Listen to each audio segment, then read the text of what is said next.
Every time I talk to someone who struggles when it comes to weight loss and their fitness journey is usually time, motivation, consistency, how to stick with it. And this number one thing that really comes up is mindless eating. The number one thing right now on the list is mindless eating. Eating out of boredom, eating out of emotions, stress, anxiety.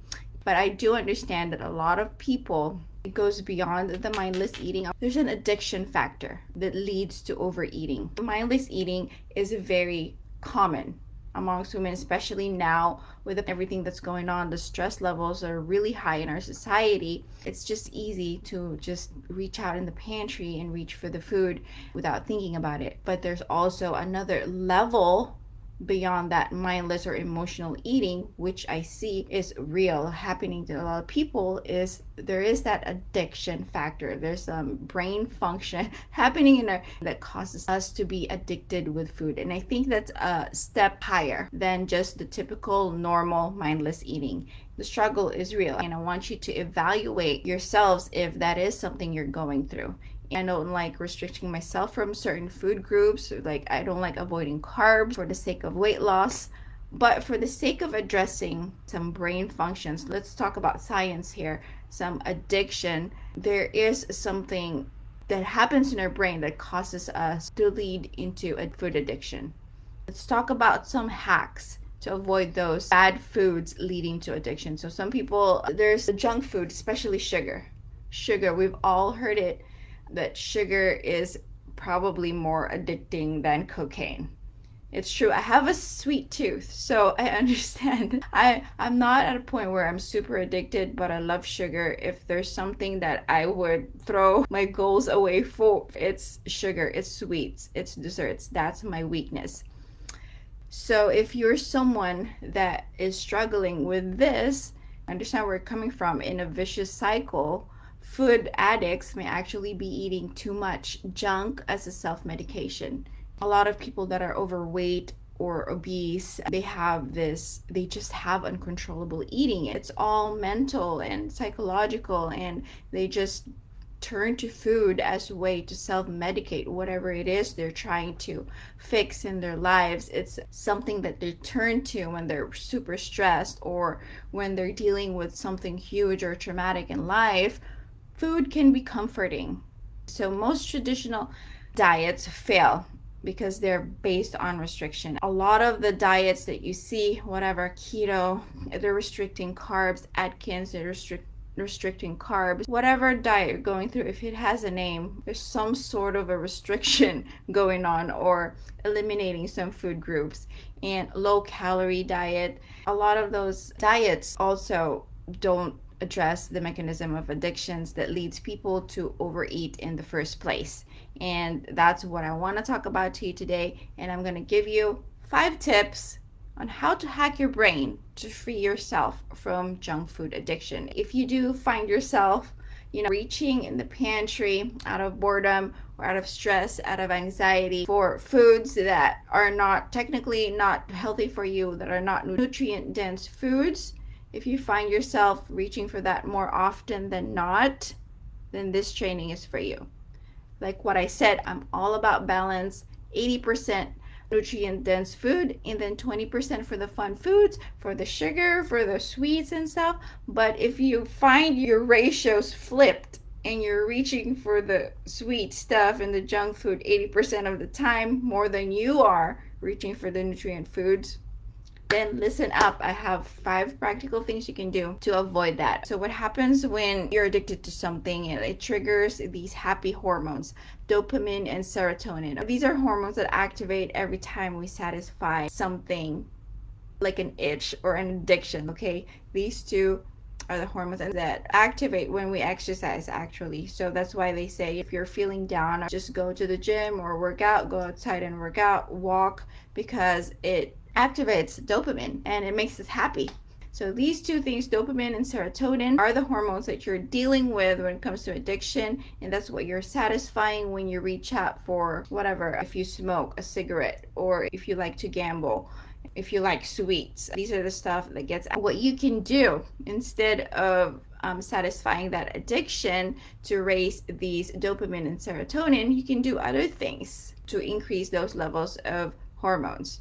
Okay, so number one is naturally boost your dopamine levels. Exercise is one way to do that. So being active and social increases these levels of dopamine.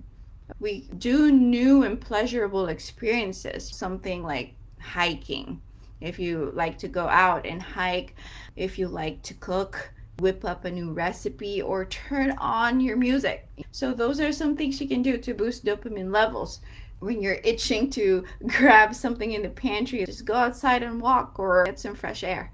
And then the next thing, you can also naturally boost your serotonin levels by doing altruistic activities, such as something that satisfies your emotions and make you happy inside by helping others, giving compliments to other people, playing with pets, whatever it is that boosts your emotions inside, you can do as well. I mean, giving others compliment, try that. If you haven't done that, I know you're doing something good for someone else, but the return is double. It'll make you feel good for sure when you compliment someone.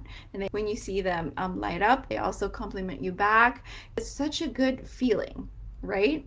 Then the next one is baby steps. If you can't go cold turkey on turning your back around on avoiding these junk foods, try to swap one junk food for a healthy food at a time. If you can't do it like 180, I'm gonna get rid of the Oreos and the ice cream. I don't advise you to do that anyway. But number two, if your goal is to really eat more nutritious foods and you can't do it right away, just try to do baby steps. Swap one junk food for a healthy food at a time. It's really not that difficult. Just stop buying Oreos and buy apples instead, or do those little tweaks in your everyday life. You crave basically what's around you. If you surround yourself with Oreos, then you're going to crave Oreos. But if you surround yourself with healthier foods like apples and bananas, fruits or sweets, that could definitely satisfy your sweet cravings. If you have a sweet tooth, if you're one of those that are really crumble when it comes to sweet, let me know. Give this video a thumbs up or raise your hand in the comments below. I'm guilty. I'm one of them. Fruits are a great substitute for sweets because they have their own natural sugars, glucose. Pro tip, it takes at least 10 exposures to healthy food before you begin to actually crave it. And trust me, you will crave it. When I transitioned to trying to eat a little bit more healthier than usual, I start to actually crave for it. It takes 10 exposures. So the more you do it, the more you're going to be successful at this. So that's that, baby steps. And then the next one is eliminate mindless eating. Number one, don't eat in front of the TV, or don't eat while you're reading or you're driving, or basically don't eat when you're distracted, because that's what happens. You just distracted and you mindlessly reach for the junk food. Not only will you overeat because your brain is distracted, but you're also going to begin to associate these fun activities with these junk food. So if you like to watch TV and Netflix, it's fun, right? It boosts your serotonin, your dopamine levels. And then if you eat junk food while you're doing these fun activities, you're gonna associate them together. And what ends up happening is you're going to lean towards junk food more, and you're gonna love junk food more because you associate them with something fun. If you find this uncontrollable, it might be something that you might want to lessen. So the last but not the least, indulge occasionally. I don't like eliminating certain food groups. Even if this training is how to avoid eating junk foods, I don't want you to go cold turkey. One small bite size at a time. I still want you to indulge occasionally, and also, more importantly, guilt-free. When you do decide to still have these junk food, I want you to accept the fact that you shouldn't be feeling guilty about it, because that's all mental, really. And the more you restrict yourself and the more guilty you feel, I think as humans, it's like being kids, right? The more you tell your kids no, the more they're gonna do it, basically. it also applies to us adults. We all want to be perfect, but we're all humans. There's no such thing as perfection, and we're not striving for perfection here. We're striving more for overall consistency. We can't be perfect. As long as you're making good choices the vast majority of the time, give your permission to indulge, to have these foods that you truly love occasionally. I think that's really key to success. The entire message of this training is upregulate your dopamine and serotonin with some cheesecake and you'll be fine. Just don't overdo it.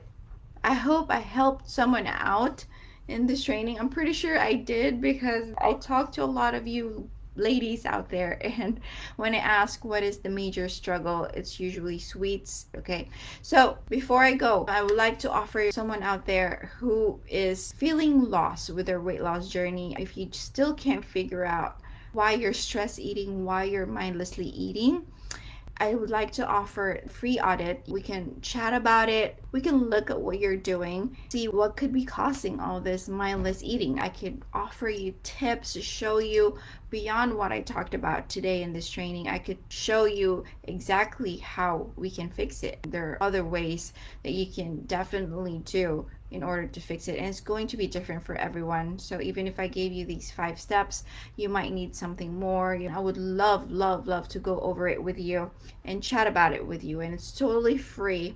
I'll answer any questions that you might have and maybe look at some options of what you can do next to get further help if that is something that you're needing. Okay, so I am signing off. I will see you guys next week. Bye.